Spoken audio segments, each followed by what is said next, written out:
So now that you know, okay, maybe not optometry, what made you choose sports? Like why sports? What pulled you into sports? What attracted you to sports? So I played sports. Again, I talk about being 5'3", 5'4". I've definitely shrunk because in high school I played basketball. I was 5'4", 5'4" and a half. Okay. I played sports, right? So being athletic, I was a gymnast early in my youth, from 4 to 14. But sports Yeah. was always part of my life. I just didn't know what it what to do with it past playing, right? So that Yeah. inquisitive nature and asking questions around what is sports business kind of got me to the point where I was more curious about how to get there.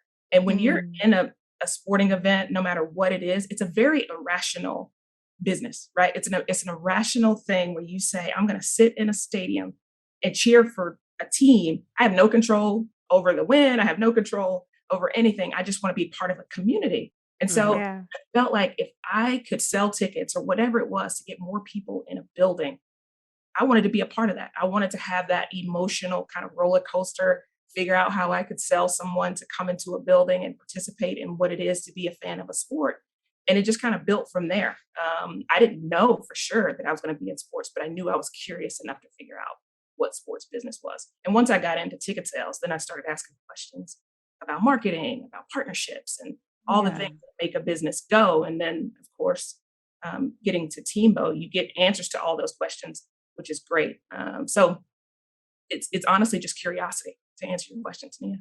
Awesome. Uh, Great.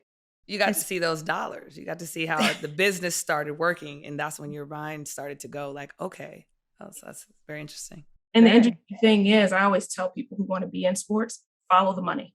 If you can, Mm. one, understand how revenue is generated, Ooh, Mhm. write your ticket in sports because at the end of the day, it's revenue it's about generation, that. sure. But it's also the fan experience and how people and why people want to spend that money. So revenue generation was the start for sure. Revenue generation, you guys. Follow the dollar. Follow the money. I like That's the that. bottom line. I love it. Yeah.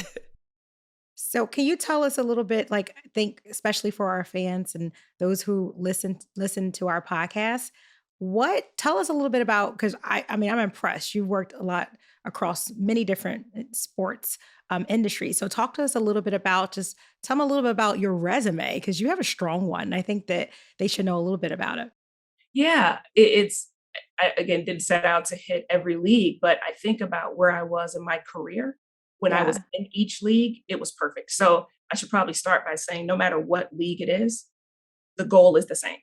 Butts and Mm. seats, partnership dollars, Butts build and that seats. fan experience that make people want to come back time and time again. So the actual league really didn't matter as it relates to the end goal. But what I will say is I learned different things about myself through each path. So starting with the Florida Panthers, selling tickets. One, I'm selling tickets to a sport I don't know much about. So Yeah. I'm glad I started at that, The hard part. yeah, at the hard Yeah. part, Yeah. because now you Mhm. really have to hone your sales skills. It's not about competition and performance on the ice. It's literally that connection to a fan to say, here's why you should be in the building. So honing my skills in a sport that I didn't really know helped me, I think, become a better seller. Then I go It's to a the grind too. Like I think people need to know. Sales it, is a grind and it's hard. I think sometimes people want to get into sports because it's sexy. They like the brand. They want to be a part of it. They want to be around the players. But when you get to really start dialing those numbers and picking up the phone and you need to sell, it's a hard job. So absolutely, much it's respect to hard. that. You have to be okay with hearing no a lot. But as a competitor, Tania, you asked the question about sports. Most people I know that work in sports business played sports growing up. They're competitive. You always try to compete within yourself, I guess, to get to the yes. So yes, while sales is very hard, it's a grind.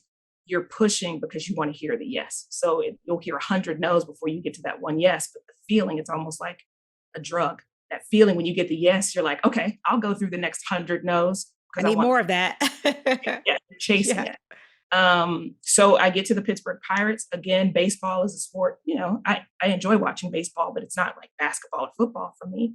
So I really honed in on my leadership skills. So that's where I started to take on a larger sales staff. So again, because I wasn't so focused on the sexiness of Mhm. being in sports business or being in sports, I could focus on kind of the tools that I needed to be a better leader. Then I get to the Niners, new stadium, love football, but the new stadium grind is something that is next level.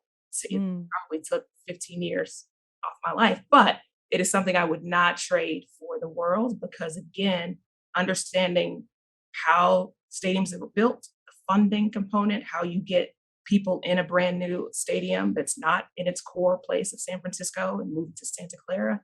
So that's kind of like the politics and understanding sports.